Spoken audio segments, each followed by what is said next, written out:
হযরত Jalaluddin Rumi রাহমাতুল্লাহ আলাইহি বললেন, হুজুর, ও হুজুর, ফার্স্টে পাগল বললেন, তারপর বাবা বললেন, যখন বায়াতের কথা বললেন, কালিমার কথা বললেন, তখন হুজুর বলে ডাক দিলেন। দুই চোখের পানি ফালায় কান্দে আর বলল, হুজুর কিছু বুঝায় দেন, কিছু বুঝায় দেন হুজুর। আমার মা আপনার কাছে বোধহয় পাঠাইছে, আমার মা আপনার কাছে পাঠাইছে হুজুর। আপনি যদি আমাকে ছেড়ে চলে যান, দুনিয়ার বুকে আমি অসহায় হয়ে থাকবো। আমি এত কিতাব পড়েছি ও হুজুর, আপনি যেগুলা কথা বললেন এইগুলা কথা কোন কিতাবেও পাই নাই। এগুলা কথার রহস্য আমি আজ পর্যন্ত কোন কিতাবের লাইনে পাই নাই গো হুজুর। ও হুজুর, আপনি একটু দয়া করে আমাকে কিছু দেন। হুজুর বললেন, ও বাবা জালালউদ্দিন, তুমি যদি এগুলা কথার রহস্য বুঝতে চাও, দুইটা পয়েন্টে তোমাকে কাজ করতে হবে। এক নম্বরে আমার সাথে বয়াত গ্রহণ করতে হবে।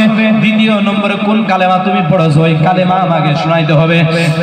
তুমি কোন কালেমা পড়লাও, তোমাকে মানুষ আদর করে মহব্বত করে দাওয়াত দেয়, তোমাকে মানুষ বড় বড় জলসায় নিয়ে যায়, তোমাকে মানুষের ভালো ভালো খাবার দেয়। আর আমি পাগল কোন কালেমা পড়লাম, আমার কোনো খাবার নাই, আমি যেখানে যাই সেখানে দাবার খাই, যেখানে যাই মানুষ আমাকে পাগল পাগল পড়ে তাড়ায়া দেয়। তুমি কোন কালেমা পড়েছো ওই কালেমা আমি পাগলকে শোনাইতে হবে। জোরে পড়ান সুবহানাল্লাহ।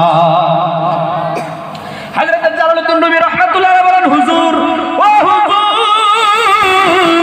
আপনি যদি বায়াত পড়ার কথা বলেছেন, আপনার সাথে আমি বায়াত করতে রাজি আছি। হযরত জালালউদ্দিন রুমি রাহমাতুল্লাহ আলাইহি যখন বায়াত পড়ার জন্য রাজি হয়ে গেলেন, ও আল্লাহর পাগল, তিনার নাম হলেন হযরত শামসুদ্দিন তিবরিজ রাহমাতুল্লাহ আলাইহি। হযরত শামসুদ্দিন বলেন, ও জালালউদ্দিন, তুমি বায়াত গ্রহণ করার আগে তোমাকে একটা আমল দিব, এই আমলটা তোমাকে করতে হবে। হযরত জালালউদ্দিন বললেন, হুজুর, আপনি কোন আমল দিবেন? আপনি যে কোনোই আমল দেন না কেন, সমস্ত আমল করতে আমি জালালউদ্দিন রাজি আছি। জোরে পড়ান সুবহানাল্লাহ। আমরা তো আজকে রাস্তাঘাটে খাড়া হইয়া কই যে আমি পিসাব, আমার কাছে ভয়, কথা ঠিক না? নাই, আমার সমান বড় পিসাব এই পৃথিবীর নাই, আমার কাছে ভয়। হ্যাঁ, এখন তো পিসাবটা ঘর চাওয়া যাবে। বাবারে, ও বাবা, শুনেন কি কই, শুনেন। হযরত জালালউদ্দিন রুমি যখন বায়াত করার কথা বললেন যে আমি আপনার সাথে বায়াত করব, ওই টাইমে হযরত শামসুদ্দিন তিবরিজ রাহমাতুল্লাহ তাড়াতাড়ি হাত ধরে সুর দিয়ে বায়াত করাই দিতে পারতো না? না, এই কথা কোন? এত বড় একজন বিলায়াত প্রাপ্ত একজন আল্লাহর ওলি ছিলেন, তারপরে তিনি কি বললেন যে তোমাকে একটা আমল দিব, ওই আমলটা করো, তারপরে তোমাকে বায়াত। সুবহানাল্লাহ। একজন বক্ত পীরের দরবার আইছে, আসে কই, হুজুর, আপনার সাথে আমি বয়াত করব। পীরে ধমক দিয়ে খেদাই দিলেন, ধমক দিলেন, দিয়ে খেদাই দিলেন। বক্ত মনে মনে ভাবল, হায় হায়, এত কষ্ট করে, এত নদী ভাঙ্গা, বালুচর ভাঙ্গা, এত কষ্ট করে আইলাম, জঙ্গল ভাঙ্গা, পীরের দরবার আইলাম বয়াত করার জন্য, এই পীর আমার ধমক দিয়ে খেদাই দেয়, কারণ কি? গেল এক সপ্তাহ পরে আবার আইছে, হুজুর, আপনার কাছে বয়াত করবার আইছে। ঠিক আছে, তুমি যদি বয়াত করবা নিশ্চিত চাই দেবে, তুমি যদি বয়াত করার কাম করো, এক মাস ওই মানুষ খাইবার আহে, আমার দরবারে মেলা মানুষ আহে, জঙ্গলে খিচুড়ি থাকে, অমুক জায়গায় লেত্রা থাকে, অমুক জায়গায় মানুষ পায়খানা করো, অমুক জায়গায় মানুষ পেশাব করে, এগুলো বস্তু তুমি সাফ করে দাও। দিল সাফ করা, এক মাস। কয় মাস? এক মাস। এক মাস সাফ করার পরে যখন পীরের কাছে আইছে, আসে কই, বাবা, পীরের কাছে আইছে, আসার সময় পীরে ডাক দিছে, বাবা, কি ডাক দিছে? এক মাস আগে ধমক দেখা দিয়েছিল না? নাই, এক মাস করে ডাক দিছে কি, বাবা, তুমি এখন বয়াত হইতে পারবা। সুবহানাল্লাহ। হুজুর, ও হুজুর, এক মাস আগে আপনার সম্মুখে আসছিলাম, এক মাস আগেই তো আপনি আমাকে বয়াত পড়াইতে পারতেন হুজুর, আপনি এক মাস আগে ধমক দিলেন কেন? কারণ কি? আবার এই যে একটা মাস মানুষের জঙ্গল সাফ করালেন, জঙ্গল সাফ করালেন, পেশাব পায়খানা সাফ করাইলেন, এবার হুজুর বলেছে, বাবা, ও বাবা, তুমি শুনো, এক মাস আগে যখন তুমি আমার সম্মুখে আইছিলা, আমি আমার কাশফের চোখ দিয়ে তাকায়া দেখি তোমার কলবের মাধ্যমে খালি ময়লা আর ময়লা। আল্লাহু আকবার পড়েন। আমি যদি তোমাকে বয়াত পড়াইতাম, তুমি তওবা করতাও, আমার সাথে তওবা করতাও, তুমি তুমি বলতাও যে জীবনে পাপ করবো না, আমি তোমাকে তওবা করাইতাম আর বলতাম তুমি নামাজ পড়িও, তুমি বলতাও হ্যাঁ হুজুর আমি কালকে থেকে নামাজ পড়বো। বাবা মার খেদমত কইরো, তুমি বলতাও জি হুজুর বাবা মার খেদমত করবো। আমি বলতাম সুদ খাইও না, তুমি বলতাও হুজুর আমি সুদ খাবো না। আমি বলতাম তুমি জান কোনোদিন ভাং খাইও না, আমি বলতাম হুজুর কোনোদিন ভাং খাবো না। আমি বলতাম কোনো পাপাচার কাজ করবা না, তুমি বলতাও কোনো পাপ করবো না। এই সমস্ত লিপিবদ্ধ ওয়াদাবদ্ধ হইয়া আমার কাছ থেকে যাইতাও যাইয়া গুনাহ করতাও, নামাজ পড়তাও না, কোনো নেক কাম তুমি করতাও না, যেহেতু তোমার অন্তরটা মুর্দা হয়ে আছিল। জোরে পড়েন আল্লাহু আকবার।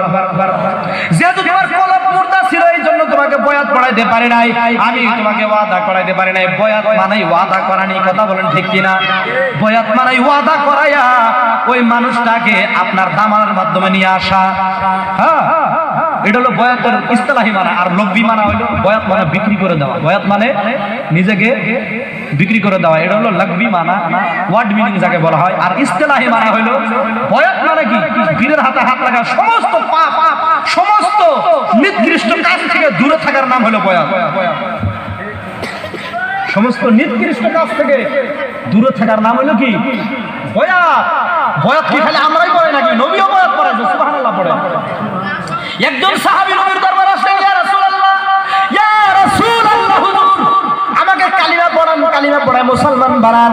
আমি কালিমা পড়ে মুসলমান হইব, কিন্তু হুজুর আমি জিনা করব, ও হুজুর আমি ঘুষ খাবো, ও হুজুর আমি মিথ্যা কথা কইব, মানুষের মাল মানুষের ধন দৌলত লুটপাট করব, কিন্তু হুজুর আমি মুসলমান হইতে চাই।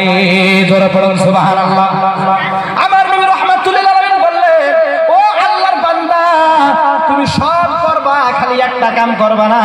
তোমার সব শর্ত আমি মাইনে নিয়েছি, কিন্তু আমার একটা শর্ত তোমাকে মানতে হবে। আল্লাহর বান্দা বললেন, ইয়া রাসূলুল্লাহ আপনি যখন আমার সমস্ত শর্ত মানছেন, আপনার একটা শর্ত মানতে তো আমার কোনো যায় আসে না। ইয়া রাসূলুল্লাহ আপনি বলেন কোন শর্ত মানতে হবে? আমার নবী আপনার নবী রাহমাতুল্লিল আলামিন নবী বললেন, ও আল্লাহর বান্দা একটা শর্ত খালি মানবা, তুমি জীবনে কোনোদিন কেউর কাছে মিথ্যা কথা বলবা না। জোরে পড়ুন সুবহানাল্লাহ।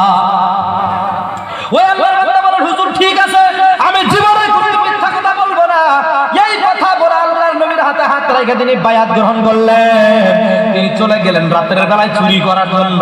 এবার চুরি করার জন্য যখন চলে গেলেন, চুরি করতে গিয়া তিনি ভাবতে চাই, হাই কালকে যখন নবীর সম্মুখে যাব, নবী যদি জিজ্ঞাসা করে রাত্রে তুমি কি কি আমল করছাও, তাইলে তো আমি যে চুরি করছি এই কথা বলা লাগবে, যেহেতু নবী বলেছে মিথ্যা কথা বলা যাবে না। সুবহানাল্লাহ পড়েন। এ আল্লাহর বান্দা আল্লাহর নবীকে যেহেতু ওয়াদা করেছে, নবীকে সম্মুখে রেখে সাক্ষী রেখে যেহেতু ওয়াদা করেছে আমি মিথ্যা বলবো না, তিনি আল্লাহর নবীর কথা মনে করে তিনি চুরি করা বাদ দিলেন, চুরি করলেন। আয় হায় হায় আমার নবী রাহমাতুল্লিল আলামিন যার কাছে যার হাতে হাত লাগা আমি বয়াত পড়েছি, ওই নবীর সম্মুখে যেই নবীকে গাছে দেখলে সালাম দেয়, মাছে দেখলে সালাম দেয়, হরিণ দেখলে সালাম দেয়, পাহাড়ে দেখলে সালাম দেয়, যেই নবীর মাথার উপরে আকাশের মেঘ পর্যন্ত ছায়া দেয়, এই নবীর সম্মুখে গিয়ে আমি কেমনে করে মিথ্যা বলবো? জোরে পড়ুন সুবহানাল্লাহ। ইয়া আল্লাহর বান্দা চুরি করা বাদ দিলেন, আবার যখন জিনার নেশা উঠলো, জিনা করতে যাবে, রাস্তার মাঝামাঝি যখন চলে গেছে, বলতেছে মনে মনে বলতেছে, আমি নবীর সম্মুখে যাওয়ার পরে তো নবী আমাকে জিজ্ঞাসা করবে, আমি কেমন করে নবীকে মিথ্যা বলবো? বাবারা আপনারা যদি পীরের হক্কানি পীরের হাত ধরে বয়াত গ্রহণ করে থাকেন, আর যদি আপনি এটা মনে মনে কল্পনা করেন জল্পনা করেন আমার পীরের হাত ধরেছি এই ওসিলা করে আছে তো নবীকে ভাই আল্লাহকে ভাই, তাহলে আজ থেকে আমার কাছে আপনাদের ওয়াদা করতে লাগবে আপনারা জীবনে কোনোদিন চুরি করবেন না, ডাকাতি করবেন না, মানুষের টাকা পয়সা লুটপাট করবেন না, কোনোদিন মিথ্যা কথা বলবেন না, জিনা করবেন না, বড় বড় পাপ থেকে যাতে আল্লাহ পাক আমাদের বাঁচায় রাখে। জোরে পড়ে আমিন। হযরত নবী করিম সাল্লাল্লাহু আলাইহি সাল্লামের কথা মনে করে ও আল্লাহর বান্দা এক এক করে সমস্ত পাপ তিনি ছেড়ে দিল। জোরে পড়ুন সুবহানাল্লাহ। পীরে বলল যে এক মাস আগে যাইছিলাম তোমার কলবটা ময়লা ছিল, এই জন্য আমি তোমাকে বয়াত পড়াইতে পারি নাই, দাও তোমার হাত দাও তোমার বয়াত পড়াই দেই। জোরে পড়ে সুবহানাল্লাহ।